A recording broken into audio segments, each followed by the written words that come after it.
નમસ્કાર મિત્રો, વિડીયોમાં તમારું સ્વાગત છે। જી હા મિત્રો, અત્યારે હાલ મોટા અને મહત્વના સમાચાર સામે આવી રહ્યા છે। તો મિત્રો, સમાચારમાં વાત કરીએ તો નવસારીની હોટલમાં પહેલીવાર સેક્સ માણતી વખતે 23 વર્ષીય ભાવિકાના થયેલા દર્દનાક મોતમાં એક મોટો ઘટસ્ફોટ થયો છે। શારીરિક સંબંધ બાંધતી વખતે એવું તો શું બન્યું કે ભાવિકાનું મોત થયું?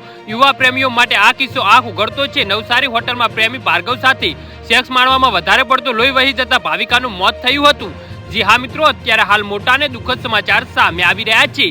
FSL રિપોર્ટમાં એવો પણ દાવો કરાયો છે કે મેલ પાર્ટનરનો પ્રાઇવેટ પાર્ટ મોટો હોવાથી પીડિતાને વધારે પડતો રક્તસ્રાવ થયો હતો, જેના કારણે તે ઢળી પડી હતી અને હોસ્પિટલમાં સારવાર વખતે તેનું મોત થયું હતું।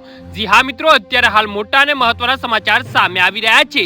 ચેખલીમાં રહેતી 23 વર્ષની યુવતી ભાવિકા તેની બાજુમાં રહીને અભ્યાસ કરતા યુવાન ભાર્ગવ સાથે પ્રેમમાં હતી। બુધવારે સવારે કોલેજ જવાનું કહીને ભાવિકા બોયફ્રેન્ડ સાથે હોટલમાં પહોંચી હતી, જ્યાં બંને શારીરિક સંબંધો બાંધ્યા હતા। આ દરમિયાન વધારે પડતું લોહી વહી જતા ભાવિકા બેભાન થઈ ગઈ હતી। આથી તેના બોયફ્રેન્ડ મિત્રોને ફોન કરીને આ અંગે જણાવ્યું હતું। પછી મિત્રો આવીને તેને બુલેટ હોસ્પિટલમાં દાખલ કરવામાં આવી હતી। આ ઘટના બાદ સેક્સ માટે પહેલીવાર હોટલમાં જતા યુવા હૈયાઓ ચેતી જવાની જરૂર છે, એટલે સાવધાનીની જરૂર છે, નહીતર ભાવિકા જેવી ઘટનાનું પુનરાવર્તન થતા વાર નહીં લાગે। જી હા મિત્રો, તો આના વિશે તમારું શું કહેવું છે તો નીચે અમારી કમેન્ટ બોક્સમાં જરૂરથી જણાવજો અને અમારી YouTube ચેનલને સબસ્ક્રાઇબ કરવાની ભૂલતા નહીં। ધન્યવાદ।